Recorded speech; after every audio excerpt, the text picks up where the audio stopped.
Good afternoon, ladies and gentlemen. I hope everything and everyone is well and healthy.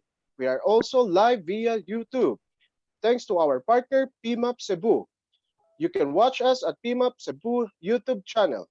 You may visit Intellicare Facebook page for the link. We are about to start our webinar session. To jump with, we will play a short video Intellicare for about 2 to 3 minutes to be followed by a short prayer. The challenges of life demand that we measure up. And that's a fact Intellicare understands and takes seriously.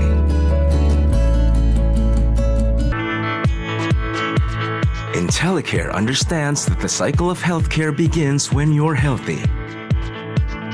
Because we see the big picture and approach healthcare holistically, we make it possible for you to stay well, prevent illness, or catch it early on. It assures you that when you do need it, professional medical care and treatment will be available. So you can take comfort in the fact that we're managing the resources and cost of quality healthcare. Technology makes it possible for us to serve a wider base of customers online, day and night, so that we can focus on improving the numbers that really matter to us.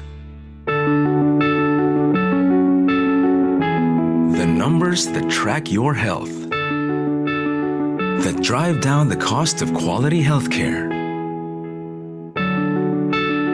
that show you're in the best of health, so that you can strike a healthy balance in life. A balance that's critical and necessary for a life well lived, something we recognize and fully understand. We are the leader in healthcare management because of a delicate balance we've achieved through the years. We're grounded on our core value of compassion, yet daring enough to make groundbreaking changes. We take pride in the tradition of excellence, yet always open to innovation. We're anchored in our commitment to the Filipino people, yet unfettered as we reach out to serve them better. And why do we do this? Because we believe that good, quality healthcare isn't something one simply aspires for. It is a constitutional right as inalienable as any other basic human right. Intellicare, your intelligent health choice.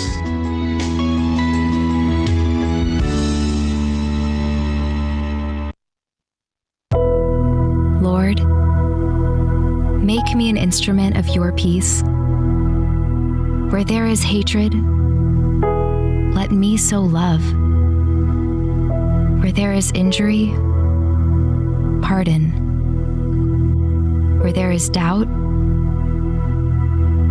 faith. Where there is despair, hope. Where there is darkness, light. And where there is sadness, joy. O Divine Master, grant that I may not so much seek to be consoled as to console, to be understood as to understand, to be loved as to love. For it is in giving that we receive. It is in pardoning that we are pardoned. And it's in dying that we are born to eternal life. Amen.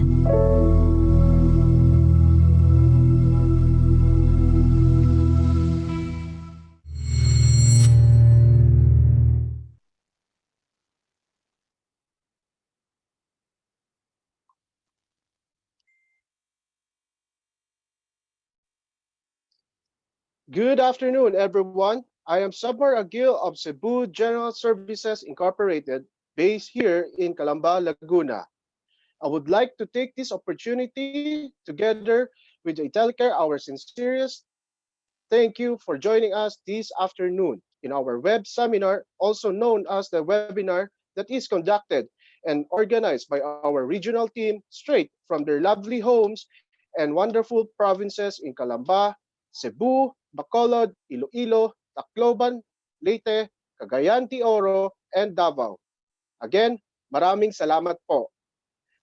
But to officially welcome us all this afternoon, I have our officer in charge for the Human Capital Management and Development Department for her opening remarks, Ma'am Ivy Zaldarriaga. Hello, good afternoon. Good afternoon, everyone. Welcome to Intellicare's HR Cafe. First, I'd like to thank our speaker, our import from PMAP Cebu, Mr. Mike Godinez. And also, I'd like to congratulate our Intellicare Calamba Regional Office headed by Sir Rene Satur and our AVP for Regional Operations, Mr. Chito Racamads, for this initiative. And thank you, JM, again for hosting this webinar in your account. On behalf of our Vice President for Regional Operations, Mr. Norman Amora, I'd like to thank and welcome all of you for spending another ECQ Thursday with us. I won't have a video because I think I'm having low bandwidth if I'll turn on my video, and besides, I think I'm more I look better in my picture. Anyway, going back, flashback to March 12. It was around 10 p.m. The joint BCP team of and COVID task force of Intellicare. It was 10 p.m. in the evening, and we were watching and waiting for the press con of our president. Come March 16, it really happened. I was on my 5th month then as HR head. Saying this was my baptism of fire was an understatement.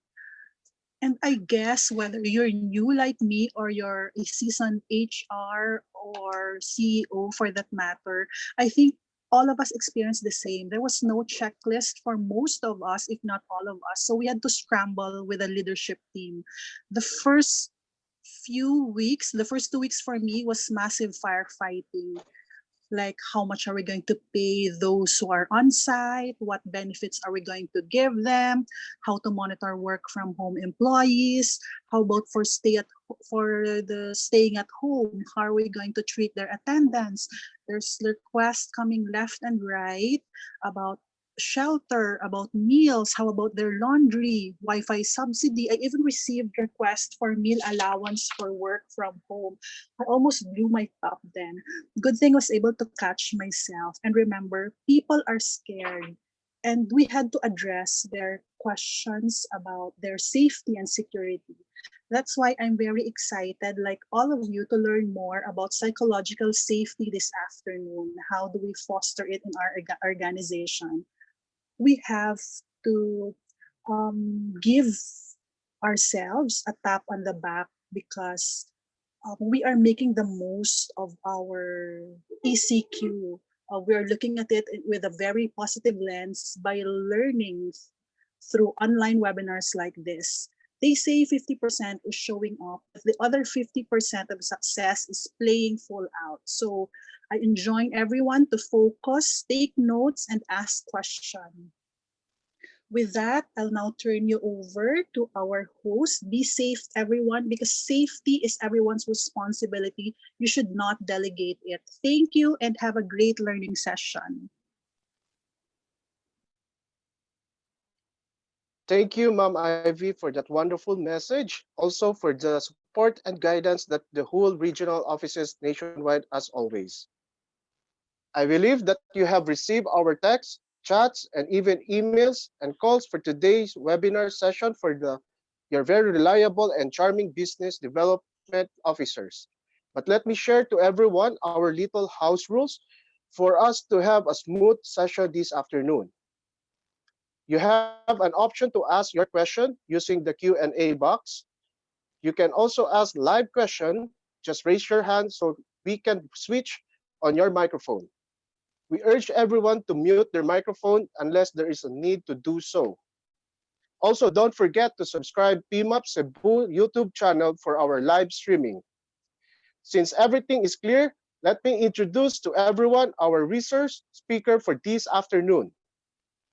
Our resource speaker for today have a various specialty and mastery in talent acquisition programs, employee engagement and labor relations, learning and the organizational development, total rewards planning, and corporate social responsibility expertise.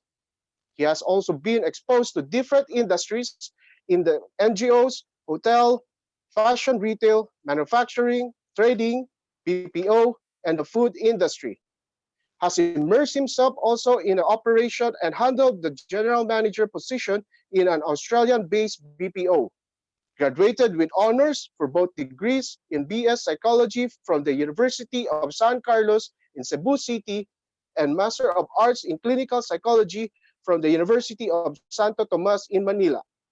He was also PMAP Cebu President for 2018 and 2019, Board of Trustee of PMAP National. And currently, he is the Chief People Officer of the Ramon Aboitiz Foundation. Ladies and gentlemen, our resource speaker for this afternoon is Mr. Michael Godinez, FPM. Hi, good afternoon. Am I heard? Am I okay? All right. Okay. Anyways, again, thank you Intellicare for this another opportunity. We did this I think last week or 2 weeks ago, and I'm so glad that I got positive responses in terms of the ability to reach out, to co-HR practitioners and anybody who's just interested to more or less learn about where we are currently in terms of our situation, how we are coping with the COVID issues, and the not to mention the stresses and the issues that we have at work. We are going through different stages of crisis. The whole country declares a pandemic. I mean, the world declared a pandemic about 2 months ago. We are at the brink of declaring an economic crisis. That's why our government is trying its best to more or less come up with better arrangement to probably augment where we're currently at. This afternoon, I'd like to share with you some of the research that I have done, some of the experiences that I have gathered, and basically based on certain talks with also with some group of experts with regards to the mental health. No? Even as an HR practitioner, this has always been my personal advocacy to talk about mental health, especially in the workplace, where for us HR practitioners, this is whether we like it or not, this is part and in the center of our core function in our organization. So again, thank you Intellicare, Cebu Gen, and PMAP Cebu for this opportunity to again reach out to some of our colleagues in the HR profession and to those interested individuals to discuss about where we are now, what to do, and are we still normal? I mean, I think more than ever in our lives, as employees, as an individual, as a manager, as a family member, we are in a situation that we are currently every one of us is basically a novice. No one is an expert. I don't think that anyone could claim that he or she is an expert to this kind of situation or this kind of setup that we are currently in. So let me just pull up my slides. All right.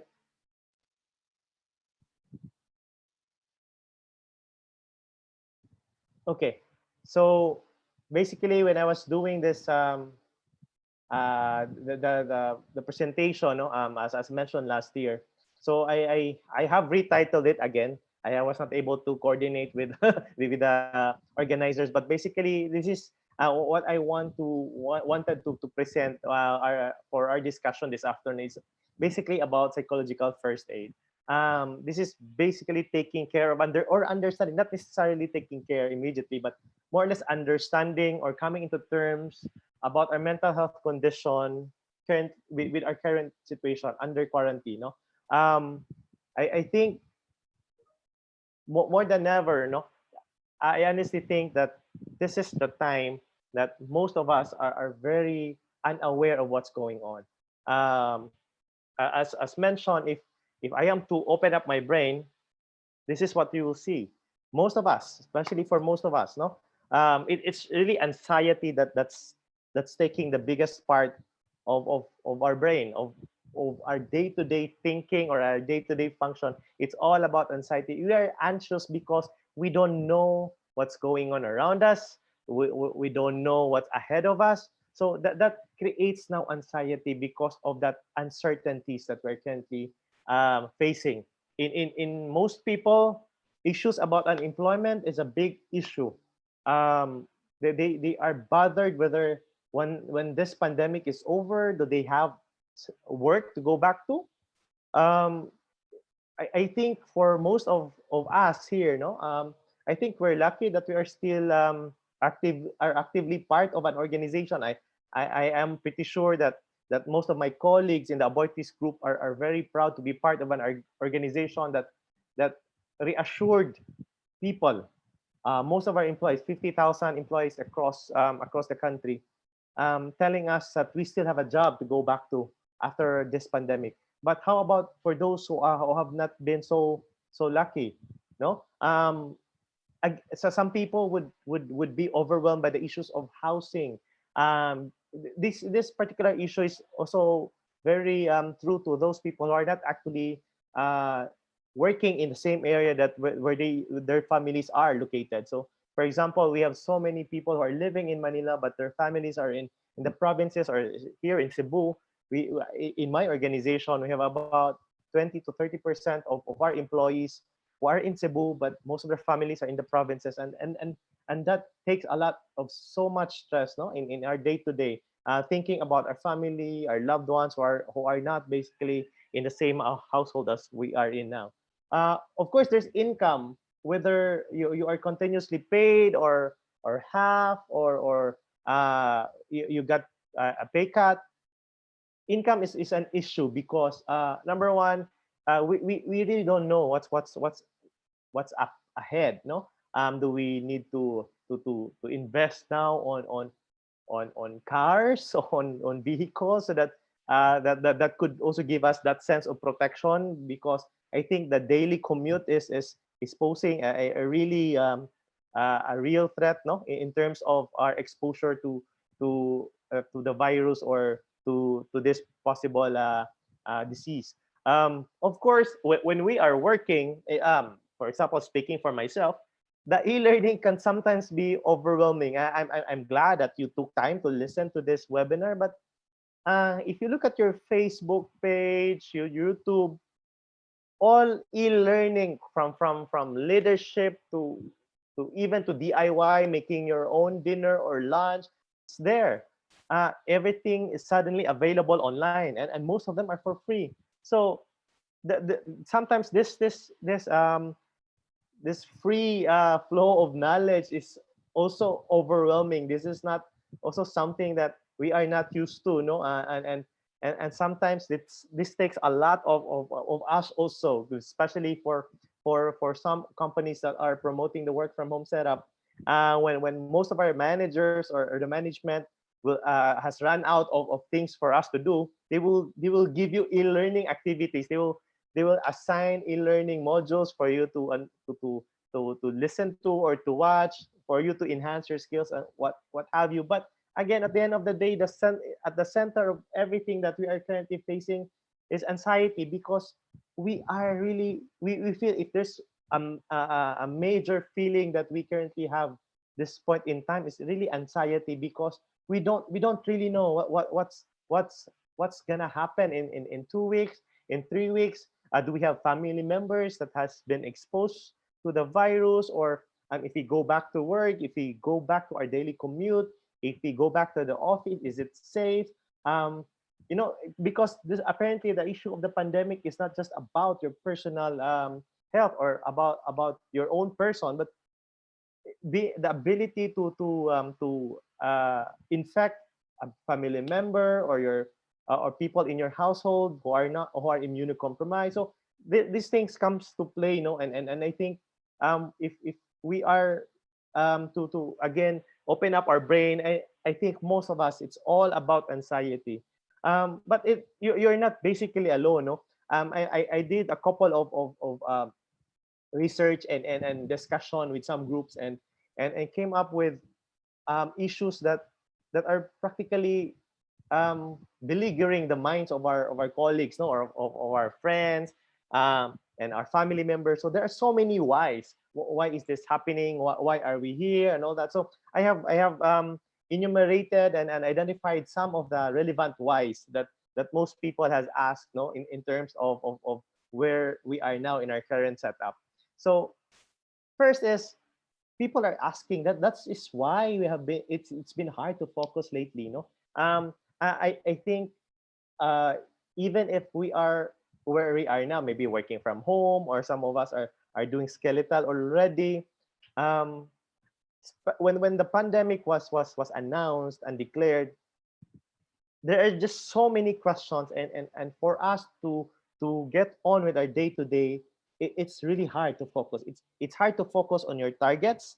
It's hard to focus on being a parent. It's hard to focus on being the the head of your family. It's just so many, there's just so many things, because there's so many uncertainties, and there's so many things that we don't know. That's why it's really hard to focus, no matter how much we put time and effort to do it. But again, um it's hard to focus. That's why sometimes it takes for us longer to finish a task. um I have discussed this with some of my colleagues in the office, and I just realized that, if I am to compare my workload today, than the usual workload that I had when I was working in the office, I can honestly say that it's really more difficult now. It takes way longer for me to finish a task. As I shared last week, even for creating this presentation, usually when I do presentation, I I I can finish the whole thing in like in an hour or 2 hours, but it took me a day or two to complete the module, because apparently I get so much distraction, or I don't have focus. So I was just surprised that for me to create a module, especially about mental health, that is something that I'm very passionate about, and something that I regularly do research about. It took me a long time to modify and really filter the ideas and thoughts that I'd like to share with you guys. So it everything is just, it takes too long. I know it takes way longer than the usual speed that I have, and especially as an example, not doing a presentation.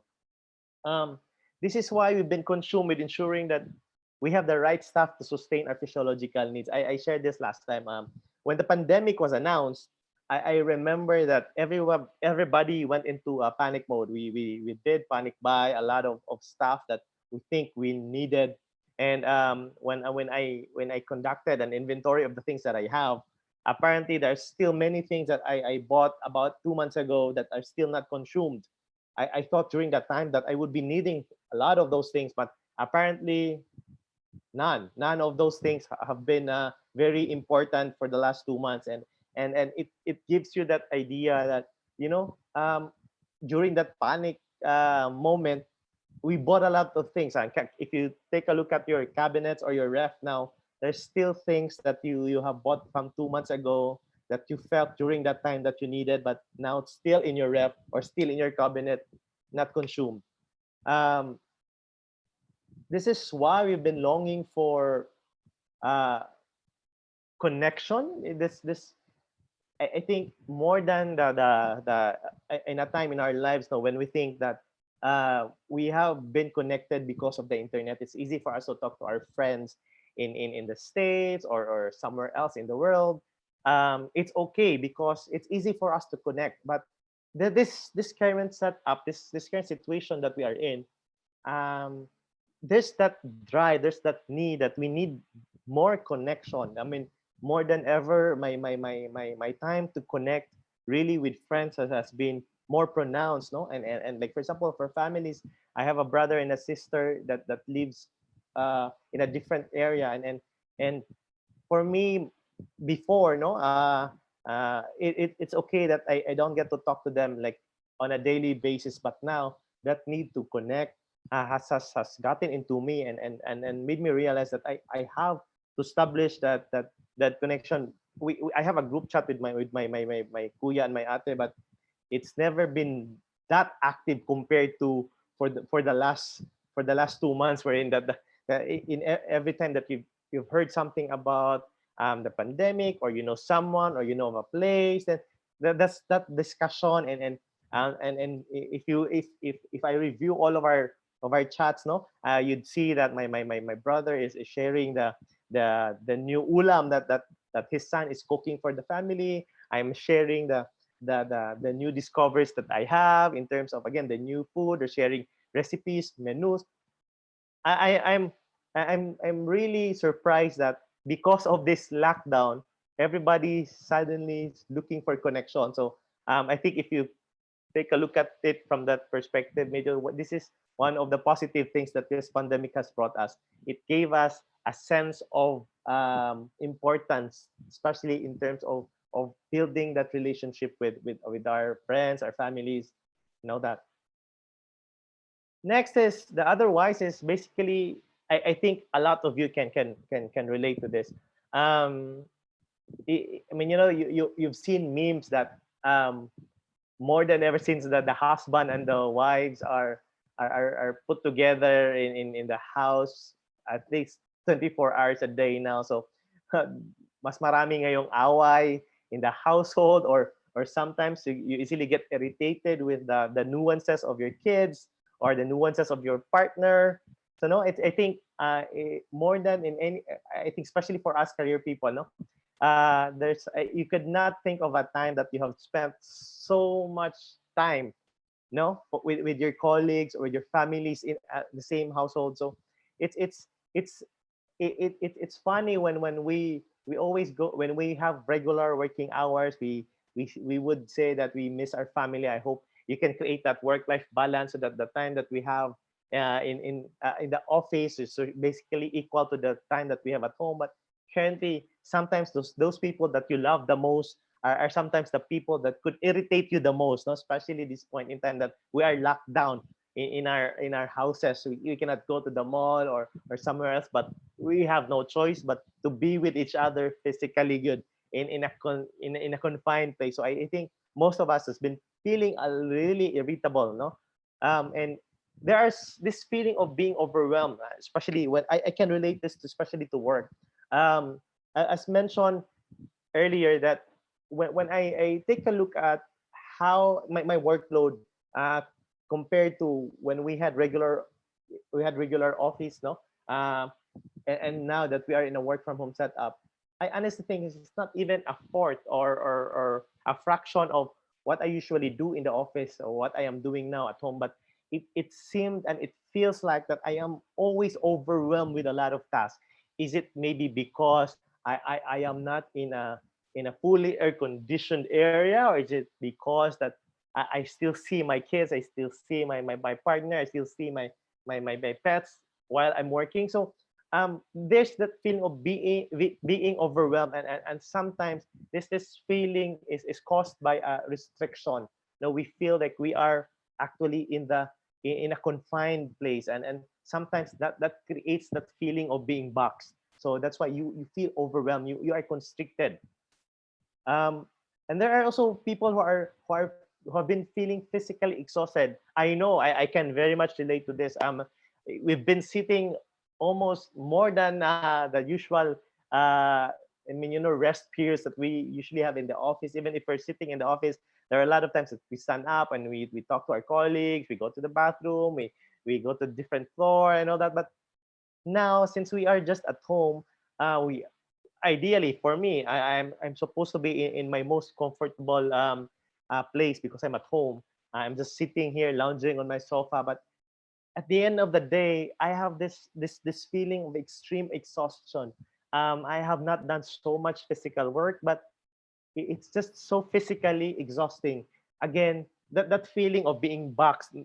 People, I mean, if now you could understand how our pets are feeling, no, when we put them in a cage. So basically, so probably we can again, we can now start thinking twice about putting our pets in the cage, our dogs in the cages. No, okay, that feeling of physically exhausted. That's why when you put your dogs outside the cage, when you open your cages, that they have so much energy going out, running around. Probably we will see that eventually once this ACQ is over. No, probably will be trooping to the malls. There will be people more committed to go to the gym. People will be running again. So but while we are here at home, we are boxed and caged. That feeling like exhaustion is actually more psychological than physical, but it's being felt physically. Um, Again, this is why the idea of planning for the future is the farthest thing from your mind right now. So if you ask me, my future now is basically 2 weeks from now. Uh, I am so consumed by the ideas of what will I do in 2 weeks when the modified ECQ is over, or when eventually the GCQ is over. We're not even thinking about our future in the next 5 years, our future in the next 2 years. It's really just about if you are part of an organization, the future that you're talking about is sustainability for the year and what you will do in the next years to come. No, so everything is so short term right now. We cannot even think about our 5 year plan this time. I mean, your travel goals is just basically on how you can get out of this island. Like for example, in my case, how can I go to Bohol or go to Boracay, even go to Bantayan and to Camotes Island. That's it's my travel goals is as short as that. No, I cannot think about going out of the country this point in time because we don't really know as to when we can actually do that again. Um, this is why in terms of mental energy, in terms of focus, as mentioned, uh, it's very hard for us to to to put more focus on things that we need, and it's always just about the immediate, no, the short term. It's difficult for us to think about long term. It's always about the short term. um Again, this is why we've been grasping to control. uh there are so many things that are unpredictable and uncontrollable at this point in time, especially that we are put under quarantine. That nobody could actually share with us an actual or similar experience as to this. No, I think if I'm not mistaken, the last time that the world the world experienced a pandemic was about 18th century or about 1980. No, I forgot, but it's basically like 100 years ago. So nobody can actually share, and during that time, that the sharing of information is not as rich as what we have now. So there's so many things that is bothering us because we are being controlled. We are told not to go out of our houses. um as parang as simple as the idea of feeling our democracy has been taken out of us because we are not allowed to do what we're supposed to do. If you come to look at what's happening outside the country, I mean, like for example, in the States, people are staging rally, claiming that that the government has no right to lock them in their houses and they have every right to go out and all those things. So people are so resistant to the idea of being controlled and being put in a situation wherein we don't know how to predict what's going to happen to us in the next few days, weeks, or even months. No, so that feeling is there's always that why are we being controlled, and there's so many things that are unpredictable. This is why we've been instinctively prioritizing self-care and family. So uh, I think for most people, we have realized, no, especially I listened to this talk given by a Singaporean doctor about a month ago. Singapore is trying to change the way they looked at the pandemic. Uh, Currently, there's no way that we can stop the virus, no, uh, in terms of like months or even within the year. The vaccine is not yet available. we hope that it can be developed within there, but apparently it's not gonna happen. But the Singaporean doctor, his perspective was he's encouraging all Singaporeans to take care of your health, because at the end of the day, this virus, no, just like any other virus, would really kill people who are not healthy. And the best way to combat the virus is to make ourselves healthier.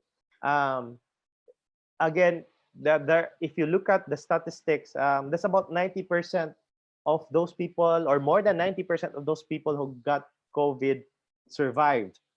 But it was so difficult for us. I mean, for the statistician to really come up with a good analysis of who are those people that those people who died, no, of the sickness. Are those with, is it about the age?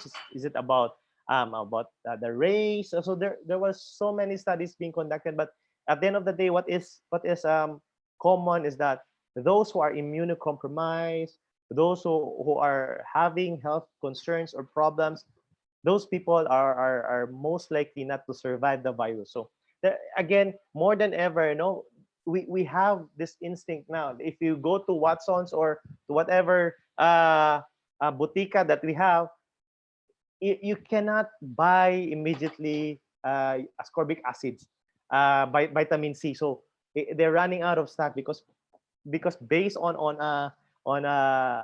on suggestions by our healthcare professionals, know that this is the best way to protect ourselves, no, from the virus, to strengthen our immune system. And that's just the only thing that we can do. And we also worry about our family. So it's the problem now that we've been trying to more or less disturb everyone. No, we are thrown out of our comfort zones because of the whys that we are currently facing, because of the whys that we are currently faced, no, by family, by other colleagues that we have. So these are usually mostly the questions that we always encounter.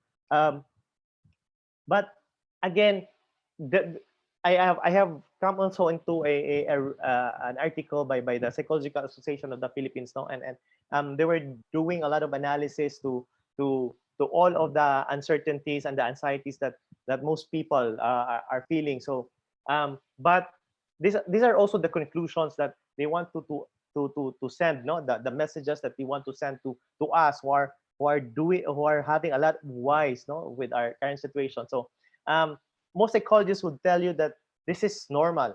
The uncertain feelings, the anxiety, the fear, the sadness, the feeling of being boxed or caged is normal. This is a universal phenomenon. Everyone is feeling it. It's not only you. So whatever your reaction to our current situation or to where we are now is normal. So you have to assure yourself that this is not the usual normal that you were feeling pre-pandemic, but again, this is normal now. So everyone is entitled to feel whatever you want to feel, with where we are now and with what we have today. So this is normal. So you are not basically alone in this. You are not a slacker. You are not lazy. Hindi ka tamad. Sometimes you feel like you don't wanna really work, even if it's a work from home setup, or you don't wanna just move. You just wanna lay down on your sofa, watch Netflix, relax. And sometimes you feel that na parang tinatamad na ako. What's happening to me? Actually, that's also a normal reaction to a situation where you don't really know where you are at. So that's a normal reaction. That's a normal psychological reaction of someone to to to low down your energy, relax, and and take a step back about what's going on, and just low down the energy for you to have a better understanding, meditate perhaps, or just be lazy for a while. We deserve that. We need to do that, because again, when you are anxious, when you are full of uncertainties, and you put more energy into that, baka lalong magkagulo, baka lalo ka maguluhan on what to do. So sometimes to be lazy, to be tamad during this time, take a back step and just relax, and low down the energy. It helps. It gives you a better perspective about where you are and where we're going. Um, Again, the parang the shift of emotions or moods that we currently have. Sometimes we feel that we are crazy. Yes, there are days that you feel so okay. There are days you feel so relaxed that it's maganda pala palagi ako sa bahay. But there are days that you get so irritable. There are days that you are happy, and there are days that you are worried. So sometimes the frequent shift of mood and emotion, it's okay. You are not crazy. That is still normal. A lot of people in the world are experiencing that, and I think it's also to assure yourself that it's okay to be crazy from time to time. I know I am, and I have accepted myself to be. I gave time to myself to be crazy from time to time, especially this point in time. We cannot all be at times. No, we cannot be all the time positive about the situation. We also have to be realistic. So you have to let yourself crazy from time to time. You should not compare yourself to others. I think each of us individually, we have different ways of coping. We have different ways of coping with stress, coping with this situation. So sometimes people are they have the tendency to be more energetic, to be more inspired to do better. There are people who would just be slacking, or people who will just be going with the flow. Some people will be inspired to help. There are some people who would be really sad about certain things, or be worried about their future and all that. So do not compare yourself to others. We have different ways of coping. We have different defense mechanisms. No, we have different ways of coping with stress, with issues, and with concerns or crises, and that is okay. As long as you acknowledge those defense or coping mechanism, and at the end of the day, the purpose of the coping mechanism is basically for you to cope, no, so for you to be okay. So regardless of how crazy your coping mechanism is, don't compare to others. Don't copy paste, no, or what other people are doing. Try to know yourself more and understand what suits you better, what makes you feel better about our situation or our condition now. You should not buy into the narrative that you must emerge a better person. We have this idea that, like, when you go through a breakup, for example, um, after a breakup, it's about you making me stronger by breaking my heart. So you always have that feeling that every breakup makes you a better person. This is not your ordinary breakup. This is a situation where no one is, again, is an expert. um, we cannot always assume that every crisis we always emerge as a better person.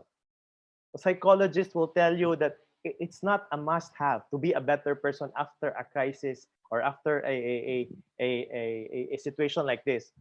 The most important thing for us to do right now, to prioritize, is to cope.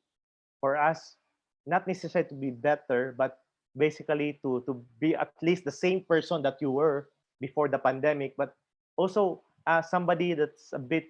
I think, again, the word that you should aim for is a stronger person. So it's not necessarily better, but a stronger person, because when you went through something, looking forward 10 years or 20 years from now, we would be able to tell our children, the younger generation, that we survived this pandemic, and it was one of the darkest time in our history. So, but not necessarily becoming a better person out of this. We can be stronger people. We can be a more knowledgeable uh, generation, but not necessarily a better person. So again, don't be parang pressured by the concept that after this we become better person. What we should put in mind now is just cope, just survive this pandemic, and everything else will fall in its proper place. Don't be too parang conscious about what's the new normal will be like. So just survive and cope. That's why don't stress yourself too much, no. Don't look for that parang achievement of becoming a better person after all of this. Just survive.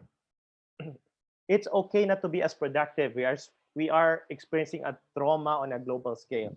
Again, if we are really conscious about our work productivity, we are conscious about spending our day, our waking hours very productive. So it's okay not to be productive. Again, as mentioned earlier, it's okay for you to take a back step and be a slacker and be lazy.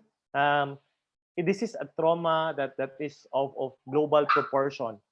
So I think what is important is that uh, we should be able to understand that no one is really is an expert of where we are now. So everybody's we are all disturbed, no.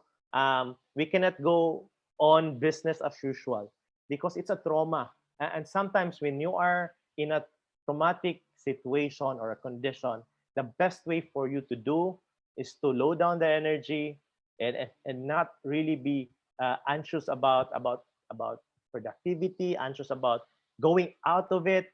Sometimes you just have to go with the flow. Don't go against it.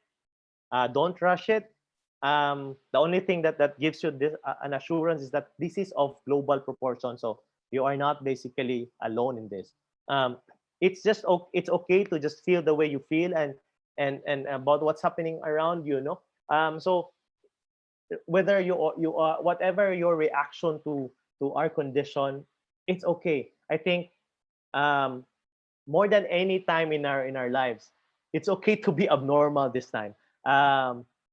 Sometimes, yeah, I talked to some people who said that, they have developed better sense of confidence with the current situation. Like for example, I know of managers na nahihiya talaga to talk in public. They are not very comfortable talking to their staff or to their team members in public. Now that they hold meeting via online, so there is that sense of anonymity because you don't actually see them eye to eye or directly. And um, I think that's also a good feeling for most people, that confidence of communicating not necessarily person to person through online as also I know that's quite abnormal, right? I mean, for you to be a manager, you should have that skill to that communication skills to be interactive and to talk to people face to face. But apparently some of our managers they don't have those skills yet. But because of this situation, slowly they're becoming more confident about talking to people, no. And I spoke to some of our managers. They mentioned that they are closer to their staff, no, compared to the regular work setup, because um, they have now daily huddles, they have daily chats. They get to know now of the personal concerns and issues of their staff. They get to know about the family concerns. So mas nakikilala nila yung mga kasamahan nila sa trabaho, because with the chatting setup, no, group chat setup, it's easy for you sometimes to express. Hindi ka masyadong intimidated because again, because it's online. There's that sense of anonymity. Um, it's okay to seek help, no. This is a crisis that again and again I have been telling all of us na no one is an expert. Everybody is new to this. So it's okay to seek help. It's okay to reach out to friends. It's okay to reach out to organizations. It's okay to reach out to certain groups that are more advanced in terms of data, in terms of information as to where we are now. So honestly, then if we relate this to our work setting, no? So um, the issue here is about working from home is really the burnout. I think when before this pandemic, uh, I personally felt like during that time, my wish last year was if I could just spend a month, at least a month off work, and probably do work at home, so that I can be more relaxed, because I'm so more or less stressed and so fed up with everything's going on in the office. Then boom, this happened. After 2 weeks at home and not in the office, you suddenly felt the urge and the need to go back to that office setting because you feel like you were more productive in the office, or you feel like it was easier to actually do our jobs while in the office, no? So that and the feeling now is that people might be burned out because we are in a pandemic, we are in a crisis. So more or less that issue of stress, no, is there. There are, because of uncertainties, anxieties. So because of our situation now, not honestly, I could not um more or less identify a group or a media company or even our DOH or that can really give us information, and that could more or less parang na pwede tayong completely maniwala of what's going on, because nobody is really sure of what to say or what to do.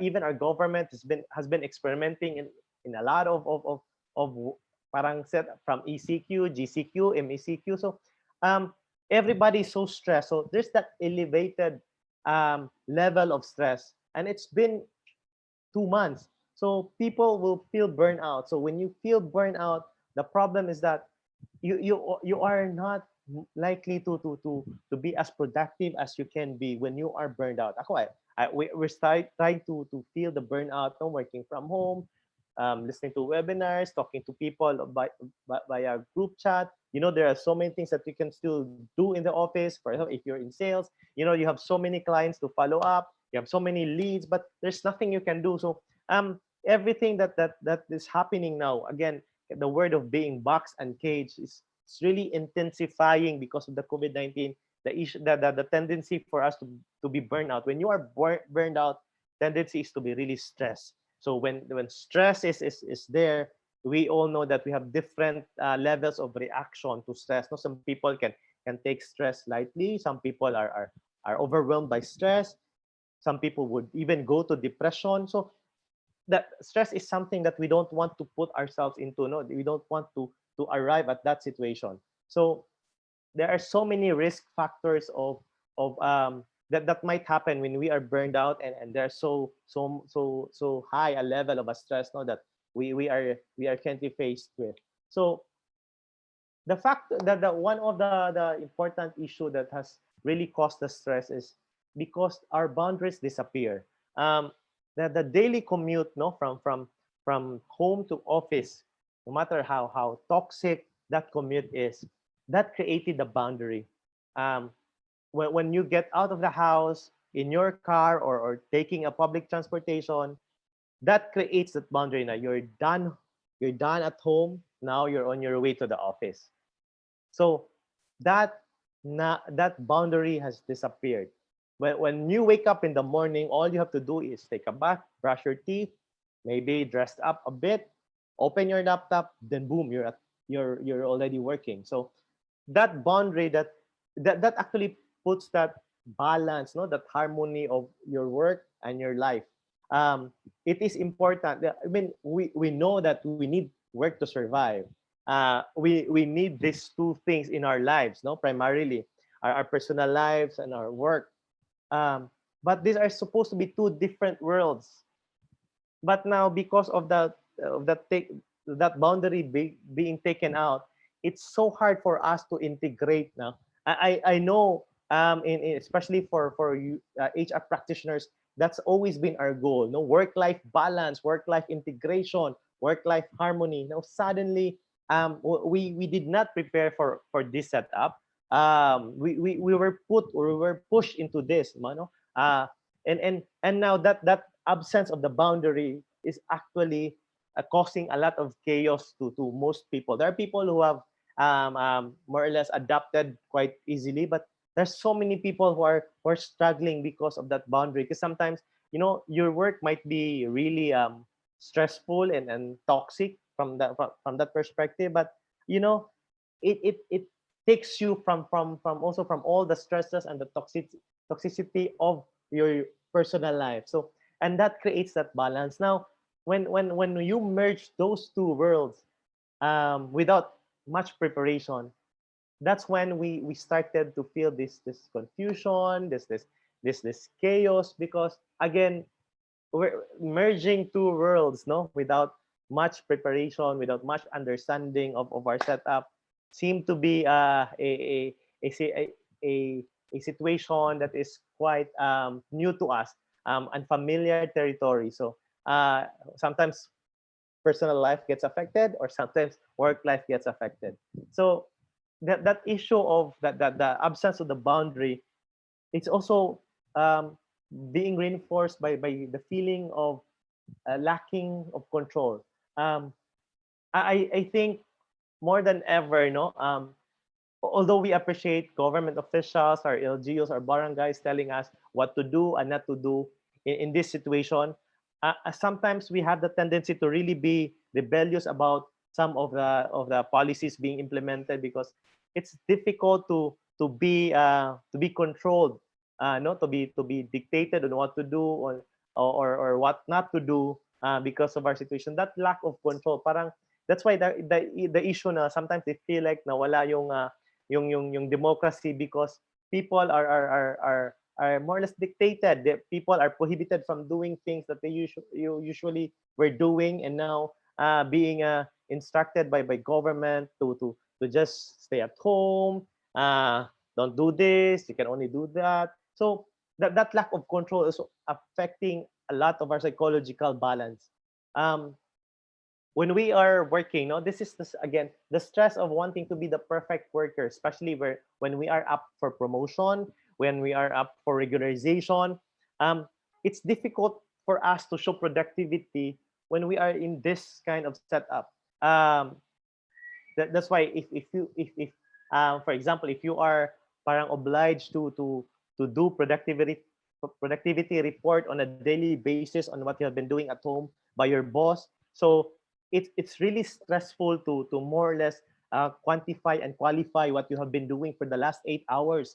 um do I should I include the things, the time that I spent watching Netflix? So should I include the time that I've researched on or attended a webinar, not necessarily related to work, but it helped me cope with my day to day parang requirements here at home. So things like that, and we are missing social connections. Again, this is quite ironic when we had that opportunity to be with friends, to be with family. When we are in a gathering, no, with friends and family, sometimes you'd see that, no, even in restaurants or even outside, no, nga mas marami kasi sa isang upuan na sila lahat pero naka-cellphone pa rin. So we always parang we frowned upon the realities that the internet or the online world has brought us, no, parang even if we are physically together, we are still consumed by our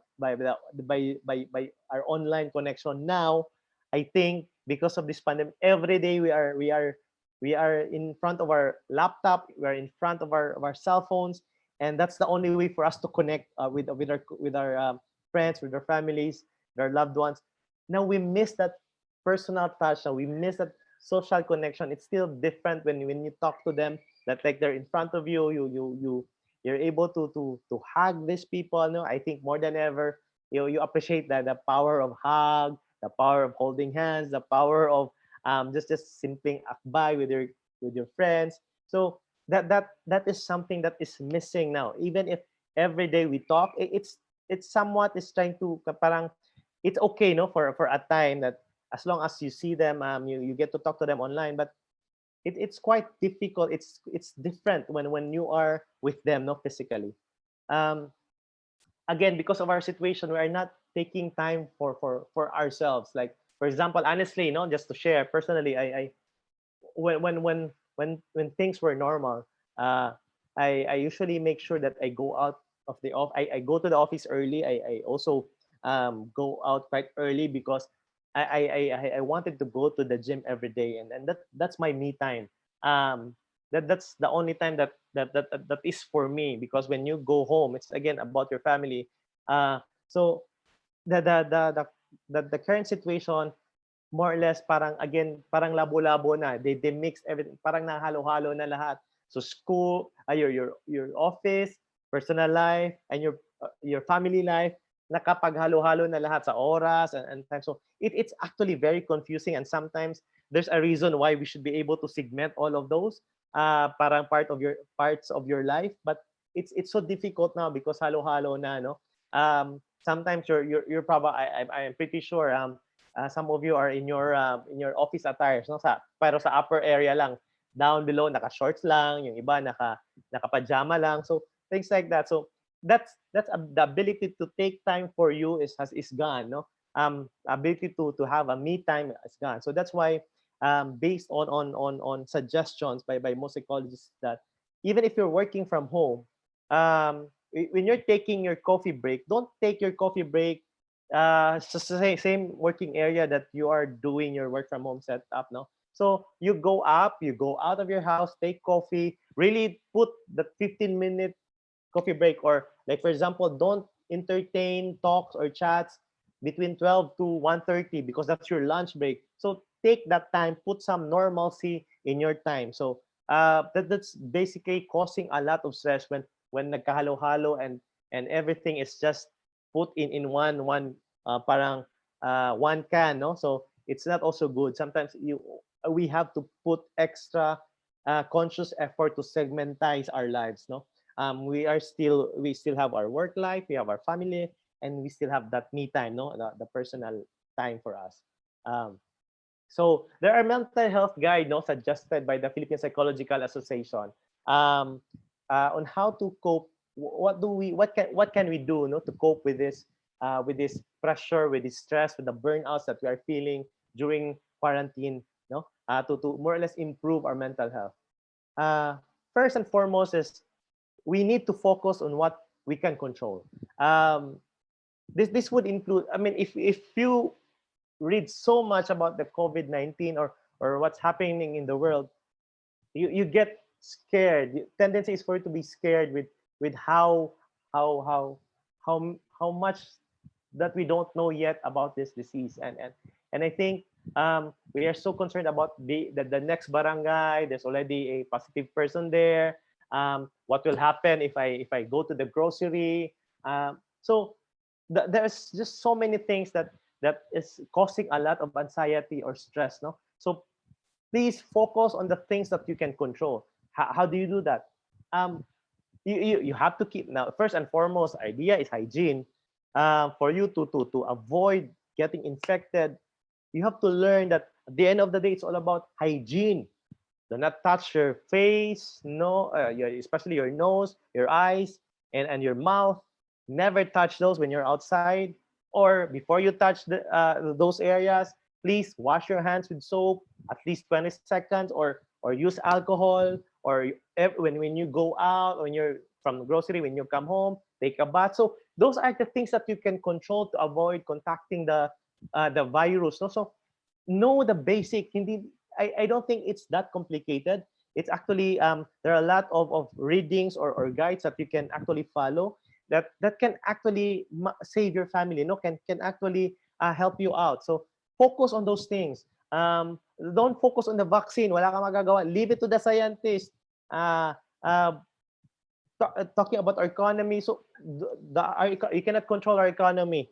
There are experts doing their jobs. So what you can do is just stay at home. These are things that you can control, and practice proper hygiene, or plan on how, if you are to go back to work in the next 2 weeks, plan on how you would further protect yourself, no, and your family members from being exposed to the virus. So that's the first thing you have to do. Focus on what you can control. Don't stress yourself on things beyond you. You don't need to know every single thing all the freaking time. Come on, let's limit our parang our consumption of news, no. And I know we're always in Facebook. Most of the time we're always on it's on TV. We're watching TV. We're looking at our Facebook feeds. So there are a lot of information. Most of the time, we don't really know if those informations are correct.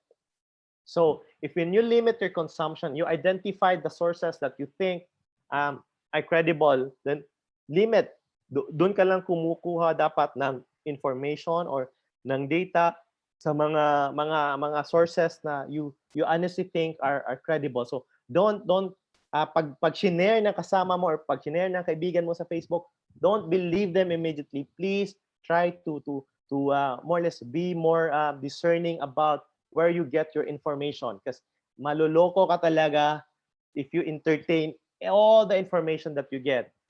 Di ba? I mean, it's so funny how especially for us Filipinos, how we make fun of the situation. No, sometimes it's there's a very thin line about parang ano talaga realidad sa comedy ng nangyayari sa atin. Like for example, it's only Filipinos that promoted that banana was the cure. So if you go to the markets, naubos lahat ng banana. Then there was a time that it was the itlog. So we are getting so much information from almost everyone, and even like if you look at your feeds now about ABS-CBN, you'd see that suddenly alam mo yung kaibigan mo, the construction worker lang, tapos na biglang naging lawyer kasi he suddenly knew more about the law than the new, no? Yung kaibigan mo akala mo ano lang, parang make-up lang yung alam niya during your discussion in the office, puro makeup lang usapan, o puro artista lang, suddenly naging expert ng first freedom or ng mga violations on the provisions of Department of Labor and Employment. So ang daming biglang naging expert. So please try to also sanitize the information or the news that you get. So this will cause, if you subject yourself to these sources na hindi verified, and you just open yourself to them, you'd get crazy. So, and it will cause more anxiety. So just please try to minimize that. Then again, most talks that I have attended, for most people, especially for if you think that you are not very strong in terms of holding your mental health together, the best way to cope with our current situation is to set a routine. Wake up at the same time. Like if you are to wake up 8 a.m., wake up at 8 a.m., put an alarm at 7:30 or 8, then take a shower, go to work, you assign a place in your house na ito yung working area ko. So when I go there, I'm working. So you also probably need to dress up. For ladies, probably it's the only time that you can wear makeup. Kasi paglabas natin, wala nang silbi yung makeup niyo, wala nang makakapansin sa contour or whatever you're doing in your face because naka-face mask na lahat. So maybe the best way for you to show your beautiful makeup skills is just through your online meeting. So make that as part of your routine. If you miss dressing up, dress up before you go on online meetings or talk to your people. Please do what you're supposed to do, no? Put some normalcy to what you're doing. So again, wake up, set a routine, eat breakfast, take a bath, brush your teeth, go to work in that particular area that you have prescribed to be your work area at home. And during break, you also say, like, for example, 10 a.m., I should take a break. I'll do a 15-minute break. You put sa status, sa group chat nyo na on a break, so on a coffee break. But do, as mentioned earlier, get your coffee somewhere else. Go out, go to another room, or go to your kitchen. Take your coffee break there. Don't take your coffee break sa same area na you are working. Because tendency mo, again, you will always look at your computer, and again, you by nawala na bigla yung break mo because you are now consumed by the other concerns na against the work.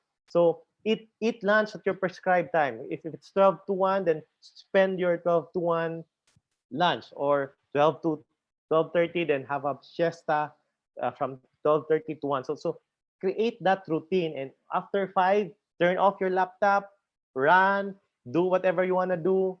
Just set that routine. Put some normalcy in what you're doing, or on weekends, don't open your laptops on weekends. So take a rest. Maintain good health. I think as mentioned earlier, the only way for us, the most effective way for us to survive this disease is to strengthen our immune system, to maintain good health. So do everything you can to exercise, take your vitamins, expose yourself sa the sun, get out, get enough sleep. Maybe take a few minutes to walk in the morning. If you don't have that space, then do something at home. So it's just exercise and maintain good health. I know it's quite difficult to buy foods now na medyo healthy, no? Because the easiest way for us to stock up on foods is basically the canned goods and the noodles and all those things. So please, as much as you can, try to eat healthy and maintain good health. That's very important. Everything else starts with good health, because no matter how psychologically balanced you are, if you are not physically okay, then it's useless. You will still be thrown out of a good of your mental health equilibrium. Um, Set aside time for hobbies. So again, put some normalcy to what you do. Maybe on weekends, if you feel like drawing, you draw, you paint, whatever hobbies that you feel like parang away from your work, no? So if you go for gardening or play with your pets, so have time for Netflix, uh, book. So put time for hobbies. Identify, create that calendar that every Saturday is for my hobby. So try to create that normalcy again in your life. Reach out to a trusted friend. So again, we should be discerning as to the people that we talk to, you know, since it's not face to face. So I honestly think that you since nandun tayo sa concept ng online meeting. So I think when you do online kasi, you take out a certain part of the intimacy sa conversation. But if you do that with your close friends or your trusted friends, so more or less kahit na mabawasan ng konti yung intimacy, you're still intimate because you know those people well. So just keep on talking to friends. That helps a lot. Um, Set aside a schedule of your daily routine, sa just simple chats or non-work related, just kumustahan with friends and your trusted people or your loved ones. You help out. I think this is one thing that is working for us, no, in our organization, because I am with the Ramon Aboitiz Foundation, and this is the core purpose of our organization. We need to help out the community. So most of our people, they do a lot of volunteer works. Then if you don't have that capacity or you don't have that facility, you can actually donate. You can actually help in your own way, not necessarily yung sa labas, maybe in your own neighborhood, you can help out. Or again, as mentioned, your house help. Yung mga katulong natin sa bahay, they also need our help because I think they also have families in the provinces that are in a situation na wala ring sources of income. So if you can help out, please, it helps a lot in terms of that confidence or assurance na, uy, I have the ability and the capacity to help out. So hindi, it's better to help out than being helped, no? So it's again, when you know that you can help, in other words, it's that feeling of sense of security, because not everyone in this situation is okay. And for you to have that ability to help, that gives you the assurance that you are secured. And that is so much needed in this point in time. No? Okay. The problem with anxiety is there are so many uncertainties, but if you help out, if you donate, if you help your neighborhood, if you help other people, this gives you that sense of security that I am okay and I still have the capacity to help, and I am not uncertain, because that is also actually a sense of purpose, you helping other people. Again, if you're feeling mentally unhealthy, please know that this is actually something na you should be keeping in silence, no? Please reach out. There are so many organizations. There are, again, as mentioned here, the Mind Care Club, no? The UP Psychology Department and the Psychological Association of the Philippines, they have this katatagan.org. In Manila, I know that the University of Santo Tomas is doing a lot of counseling online. The Psychology Department of Santo Tomas, the Psychology Department here in Cebu or anywhere else is the University of San Carlos, and I think Ateneo de Davao is also doing that. So try to source out professional help. There are so many available online now. This is one thing that I really like about our situation. This kinds of assistance is now available, and I think you'd see the bayanihan spirit now, no, being so pronounced in not just in our country, but this is actually a universal phenomenon that people are giving so much importance to our mental health that even the online consultation that they're trying to really parang be creative about it, and it has been helping a lot of people. So please, there are so many if you are in human resources, please try to look for the contacts or for on how to reach out to these organizations, so that if you have employees needing help, or if you have an HMO like Intellicare, maybe you can discuss with them on how you can go about this online assistance about mental health, no, to your employees who needed them the most. Ako, honestly, in our own organization, I'm attending to about 7 to 8 of our employees, no, currently going through a much harder times, no, in terms of coping with this current situation. So again, you have to understand that it's not the end, no. Even if you have contacted COVID, it's not the end. More than 90% of those who got infected survived, but you need to do a lot of things. So you need to take care of our health. Not so. Please, you have to keep this in mind that at the end of the day, whether we what we have now is, it's even if you lose our job, it's not the end. Eventually, there will be some rough times. There will be a transition, but eventually, as long as may buhay, may pag-asa. A lot of people are as crazy as and lunatic. So everyone um, is coping quite differently. People are becoming crazy. People are not coping very well.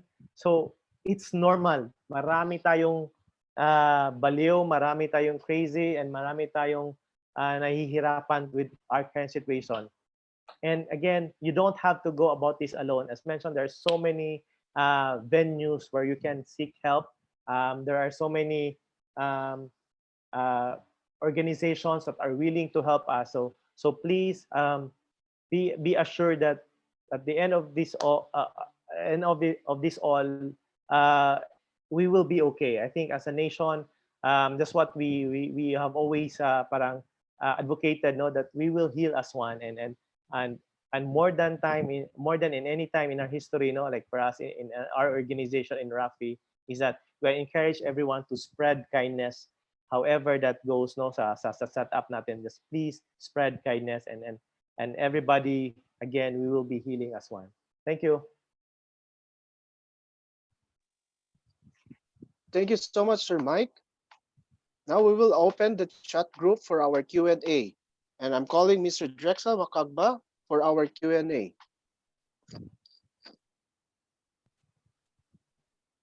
Good afternoon, Mr. Michael Godinez. Hi, yes, good Yes, afternoon. hi, Drex. Mr. Michael. This is Drexel Macagba. I'm actually the Business Development Officer from Intellicare. Hi, So, Drex. yeah, again, in behalf of Intellicare and our partners, PMAP Cebu, we would like to express our sincerest gratitude for your time. No, these are some helpful insights just for us to be reassured that we are all sane during the pandemic. So yeah, we will now move on to the question and answer portion for this webinar session. Now, most of the questions are actually placed on YouTube since we are also live and on Facebook. So one question here, Sir Michael, is let me read it from for you, sir. So there's one question by Jessa Marie. ECQ is now being lifted in some cities. What would be your initial reaction hearing this as an employee, business leader, and also an investor? Actually, to be honest with you, I am still very confused on what to expect. No, again, we are following the lead of the government, but apparently the guidelines are not yet very clear. Even for us, no, I'm part of the special committee created by the Aboitiz Group to plan our re-entry, to the different business units and on a different location nationwide. But currently, we are still at a loss for a concrete plan on how we go about our re-entry. Um, the guidelines in terms of GCQ and modified ECQ is still a bit blurry. It has been changing uh, consistently. Now, if there's one thing that the government has been consistent about is that they have been changing a lot of uh, of guidelines, and I think it's gonna be May 15 tomorrow. It's supposed to be the end of the ECQ, but currently we are doing our internal planning na lang muna because for example, even for because there are areas na medyo GCQ na medyo lighter na yung mga policies and guidance. But like for example, in our case, our headquarters are in Manila, in NCR, in BGC, and in Cebu City. So but we have branches and we have plantas all over the country. So na medyo hindi masyadong strict na yung implementation ng community quarantine. So the difficulty now is on how we go about providing safety to our employees, because that's the priority of most employers. In fact, the initial guidelines provided to us by Dole is that we should shoulder the testing, because it's mandatory that before we allow employees to go back to work, they should have at least undergone a rapid test. No, we should be protecting our our office space from those who were possibly infected, and I think our government has admitted na wala talaga nangyayaring mass testing. So but PMAP National, actually, we will publish a formal letter to PhilHealth and to Dole, which was supported, actually, this concept was supported by Dole na we are requesting if there are companies that cannot afford, no, they cannot afford the testing. So if this could be part of the benefit that we can get from PhilHealth. But apparently we have not finalized the setup yet, whether this can be covered by PhilHealth or the company should shoulder that. That speaking for our organization, we have already approved a budget to test all of our employees. Can you just imagine how much that is? We're about 40 to about 50,000 employees nationwide. In our business unit, the Ramon Aboitiz Foundation, we are about 3,000 employees, and each test would cost you about 1,000 to 1,200 pesos averagely. So, and it's not just one time. So you have to conduct regular tests, because these people go out also, they go home, and the worry now is how can we control, how can we be assured that sending people back to the office is now safe. And at the same time, we know we are lucky to be part of an organization that has paid us full salaries during the ECQ, but we know that this is also a business. We need also to survive and to sustain. So that is the challenge, because honestly, we don't really feel so secure about the interventions that is being given to us by the government. So to each his own talaga. I think more than ever the company should put in more effort and more consideration in terms of how we protect our own people. But we can only do so much. I think that's really the biggest challenge, and that assurance of providing safety, because as employer, when we ask our people to go back to work, it's also our obligation to protect them, because again, it's primarily us that's taking care, especially for us in HR, no, that's taking care of our employees. All right, Mr. Michael. I think that's very well said. Now, there's another question placed here in our Q&A chat box. It's actually from an anonymous attendee. What is the best approach to a supervisor that is not respecting the boundaries set by their team members? For example, calls after office hours, weekends. So yeah, that's a question, Mr. Michael. Actually, let me challenge all HR practitioners here. As HR, we have that access to management. We can actually parang influence manage, because at the end of the day, this is supposed to be a management decision. Um, when we ask uh, our managers, our supervisors to be a little more lenient on how we go about the new work from home setup, or how we should manage productivity, or how we manage our employees, it is it must be coming from management, so that it becomes a mandate, so that supervisors and managers, they also have their own pressure man, kasi kailangan din nilang i-sustain yung targets or deliverables. But if this becomes a management initiative, then everybody can follow. So it's not, I think as HR practitioners, that is our primary job, to influence management, to make this a culture, or to make this as part of our new norm now. Na we can retrain our for example, in our organization, what we're doing, we in HC, I have instructed my L&D team to conduct research on how to go about virtual management and how to become a better virtual leader. And we subjected all our team leaders, our supervisors, managers to this training. We also have to equip them, because you can't fault them, because this is also something new to them. So as human capital, this is human resources. This is also part of our core function, to capacitate our people to adjust. No, so this is now part of the competency block that we have to develop. So that for me is something that should be a management direction, or a directive from management. All right, Sir Michael, that's very well understood. Another question from Miss Jennifer Malgapo. Does your company have a mental wellness day? What are your thoughts on having a 4-day work week and have a day where we just focus on our mental well-being? Actually, we have in our organization last year. I was lucky enough to have a very supportive management. No? So I presented the telecommuting app. In fact, we have modified the telecommuting app in our organization.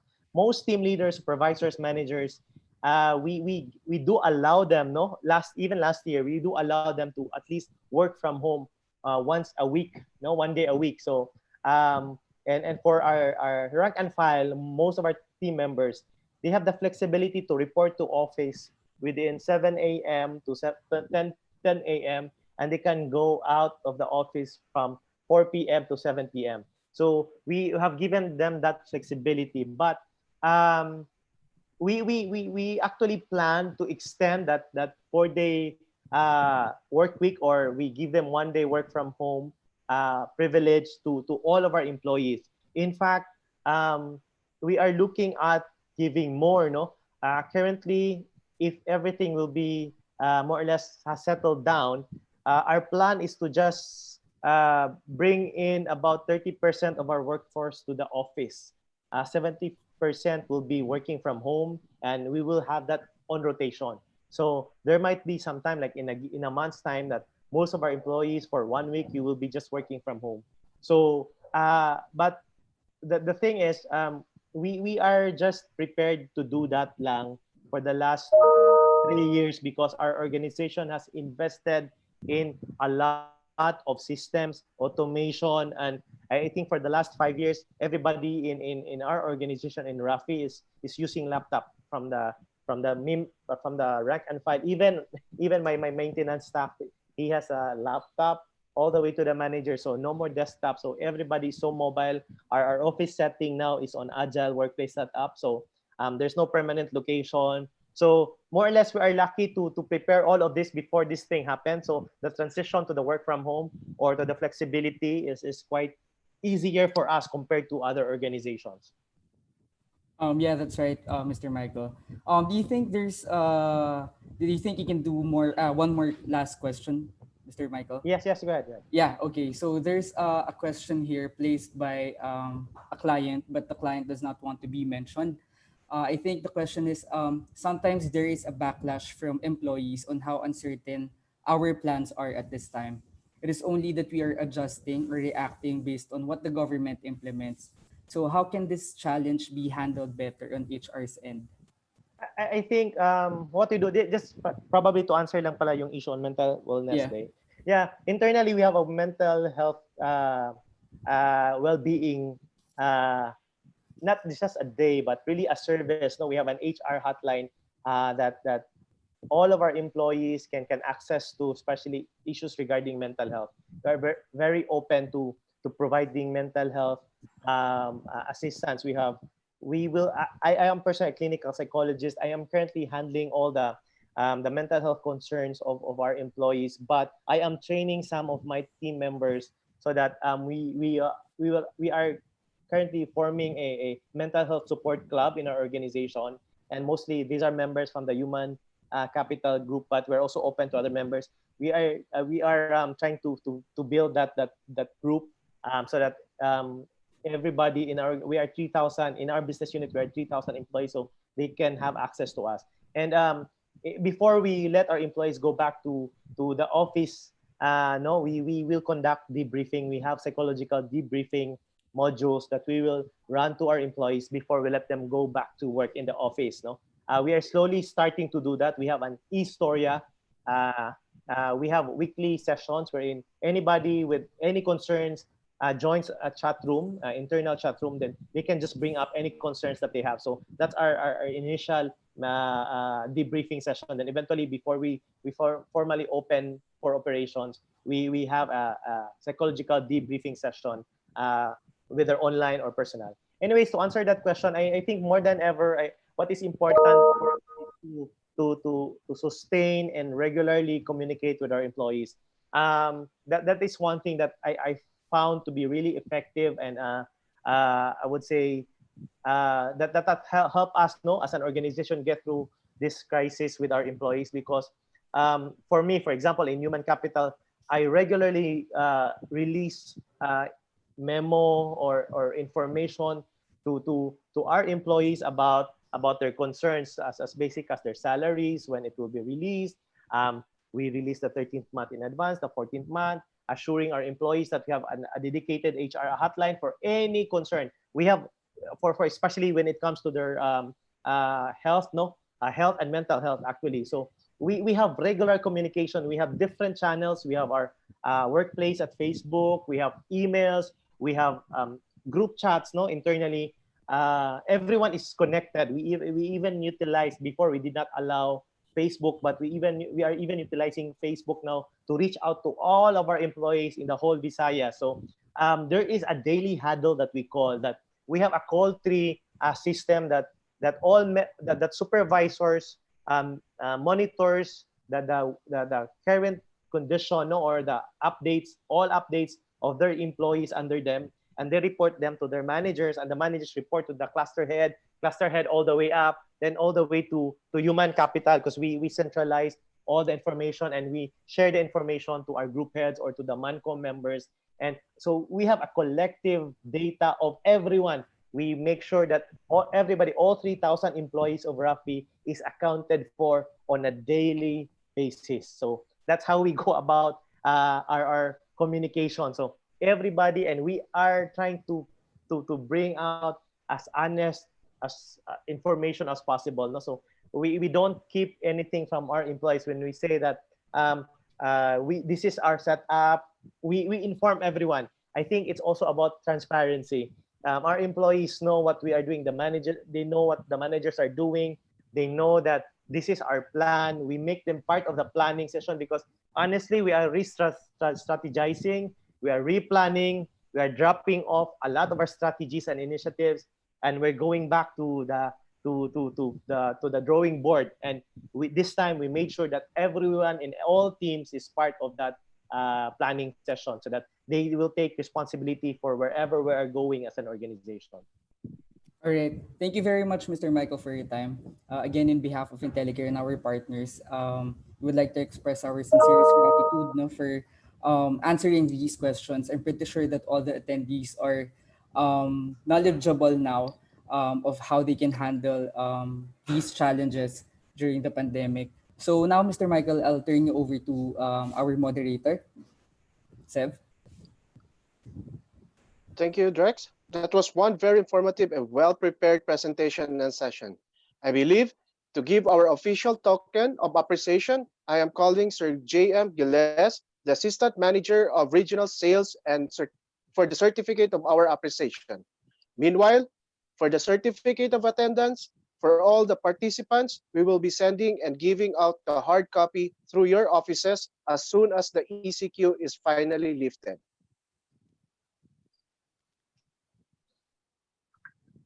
Sir Mike, good afternoon. Hi, Jay.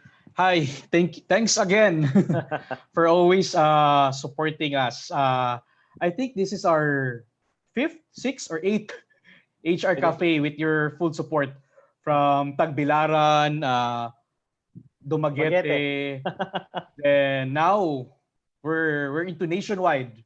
So again, thank you very much for your time, for sharing your insights. So again, in behalf of Intellicare, we'll be sharing to you our e-certificate for now, as I mentioned to you last time.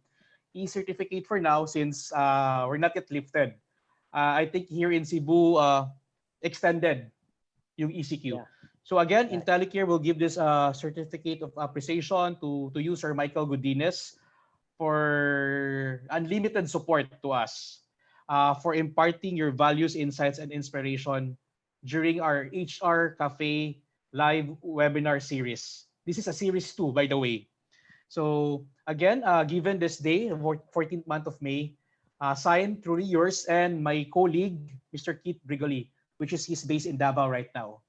So again, dagan salamat, maraming salamat, Sir Mike, and then looking forward for our next webinar sessions with you. Thank you, Jay. Thank you, Intellicare. Yeah. So if you wanted to connect with Sir Michael, you wanted to invite him, you can search through LinkedIn, add him. You can share something if you wanted to say hello, say thank you. LinkedIn is there always for you. So again, Sir Mike, thank you very much. Thank you, Jay. Again, in the behalf of the Intellicare family, we would like to say again our sincerest gratitude to everyone for joining us this afternoon. Thank you and have a great week ahead. Stay well and healthy always.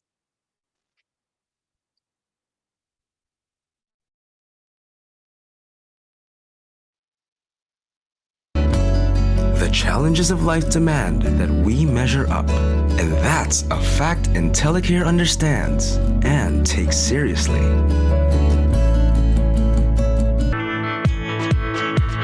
Intellicare understands that the cycle of healthcare begins when you're healthy. Because we see the big picture and approach healthcare holistically, we make it possible for you to stay well, prevent illness, or catch it early on. It assures you that when you do need it, professional medical care and treatment will be available. So you can take comfort in the fact that we're managing the resources and cost of quality healthcare. Technology makes it possible for us to serve a wider base of customers online, day and night, so that we can focus on improving the numbers that really matter to us.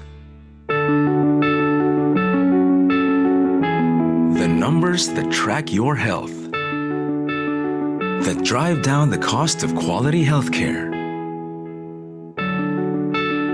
that show you're in the best of health, so that you can strike a healthy balance in life. A balance that's critical and necessary for a life well lived, something we recognize and fully understand. We are the leader in healthcare management because of a delicate balance we've achieved through the years. We're grounded on our core value of compassion, yet daring enough to make groundbreaking changes. We take pride in the tradition of excellence, yet always open to innovation. We're anchored in our commitment to the Filipino people, yet unfettered as we reach out to serve them better. And why do we do this? Because we believe that good, quality healthcare isn't something one simply aspires for. It is a constitutional right as inalienable as any other basic human right. Intellicare, your intelligent health choice.